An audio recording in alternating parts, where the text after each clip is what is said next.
आज सकाळी early morning 4:47 आमकां कॉल आलो खोर्ली नियर गव्हर्मेंट प्रायमरी स्कूल हांगा एका घराक आनी त्या घराक अंगणवाडी आसली त्या रुमाक उजो लावतालो.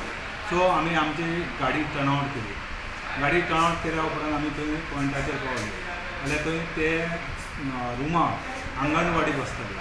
सो आमी इमिडिएटली आमी गाडी पंप स्टार्ट मारून उदीक मारून ते उजो फालयलो.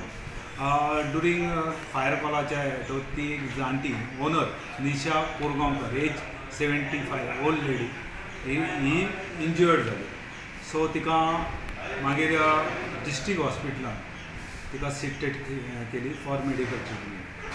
तिचे त्या घराचे रुमाचे एप्रॉक्सिमेटली 30,000 लॉस जाले आनी आमी सेव 1 लाख केली. कहो उजो लागला? उजोयाचें अजून कारण कळोंक ना. इन्वेस्टिगेशन चालू. पयलीं आमकां कांयच कळोंक ना. मागीर आवाज येयलो उज्याचो फाटफाट म्हणून मागीर म्हाजी ती चुलत मागीर गेली पळोवपाक. ती काडपाक गेली तिका मातशें हातीक लागलें फाटीक लागलें. मागीर ते अंगणवाडीचें सगळें सामान जळ्ळें. सिलिंडर आसलो म्हणून आमकां मागीर उदकाची गाडी हाडपाची पडली. तिका कितें जालें? तिका मातशें फाटीक आनी हातीक लागली. आतां खंय आहा? आतां बांबोळे आसा. आतां आसा बरी म्हणटा. आतां ते घरा येता. कितें सामान हे जालो? तिचें कांय नासलें. तिचें कांय नासलें. फक्त तिची आलमार आसली. अंगणवाडीचे अंगणवाडीचेच गेले.